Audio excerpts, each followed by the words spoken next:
இட்லி தோசைக்கு மாவு அரைச்சிட்டு என்ன சட்னி செய்கிறதுன்னு ஒரே குழப்பமாக இருக்கா? அப்போ இந்த வீடியோவை ஸ்கிப் பண்ணாமல் பாருங்கள்.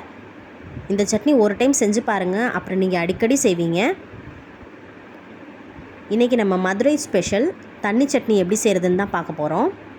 இது தேங்காய் சட்னி டேஸ்ட்டில் தான் இருக்கும், பட் தேங்காய் போடுறதுக்கு தேவையில்லை. ஃபஸ்ட்டு ஒரு கடாயில் கொஞ்சமாக ரீஃபைண்ட் ஆயில் ஆட் பண்ணியிருக்கேன். எண்ணெய் நல்லா சூடாகட்டும்.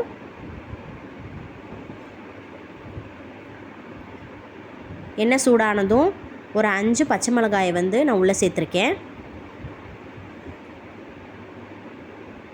இந்த சட்னிக்கு இன்க்ரீடியன்ஸும் ரொம்ப கம்மி தான்.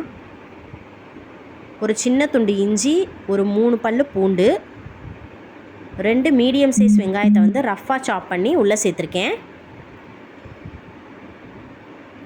வெங்காயம் நல்லா பொன்னின் ஆகிற வரைக்கும் மதங்கணும்னு அவசியம் இல்லை. லைட்டாக கலர் சேஞ்ச் ஆனாலே போதும். சட்டுன்னு செஞ்சிடலாம் இந்த சட்னியை. டேஸ்ட்டும் அவ்வளோ சூப்பராக இருக்கும்.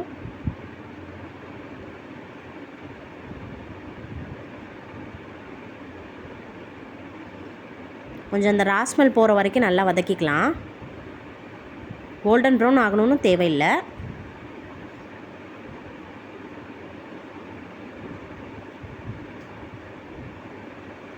நம்ம சேனலை இப்போ தான் ஃபஸ்ட் டைம் பார்க்குறீங்கன்னா சப்ஸ்கிரைப் பண்ணிவிட்டு பாருங்கள்.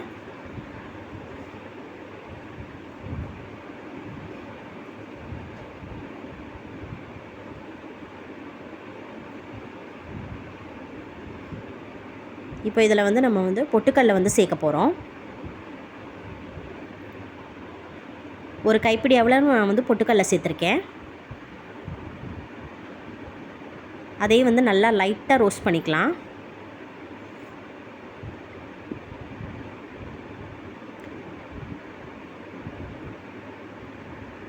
This video is sponsored by Buy Mode mobile app. Get started by download Google Play or App Store.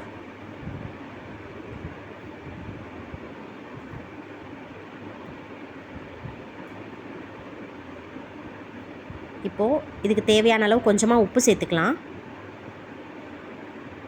அவ்வளோதான் இன்க்ரீடியன்ஸ். இப்போ இதை நல்லா மிக்ஸி ஜாரில் ஃபைன் பேஸ்ட்டாக அரைச்சிட்டு வந்துக்கலாம். இப்போ அதே கடாயில் கொஞ்சமாக ஆயில் சேர்த்து, ஆயில் சூடானதுக்கப்புறம்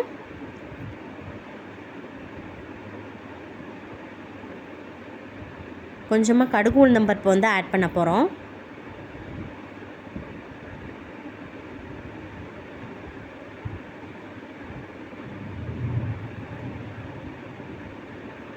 கொஞ்சமாக கருவேப்பிலை ஆட் பண்ணிக்கலாம். இப்போ அந்த மிக்சியில் அரைச்சதை உள்ளே சேர்த்தாச்சு. நல்லா ஃபைன் பேஸ்ட்டாக அரைச்சிட்டு வந்துக்கணும். உள்ளே சேர்த்துட்டு உடனே ஆஃப் பண்ணிடணும் கேஸ் ஸ்டவ்வை. இதை கொதிக்க வைக்கக்கூடாது. இப்போ இது திக்கான கன்சிஸ்டன்சியில் இருக்குது. ஸோ நம்ம நல்லா தண்ணி ஆட் பண்ணிக்கலாம். இதுக்கு பேரே தண்ணி சட்னி தான். இது கொஞ்சம் தண்ணியாக இருந்தால் தான் நல்லாயிருக்கும். உப்பெல்லாம் கரெக்டாக இருக்கான்னு செக் பண்ணிக்கலாம். அவ்வளோதான், ரெடி ஆயிடுச்சு. வாங்க சாப்பிட்லாம்.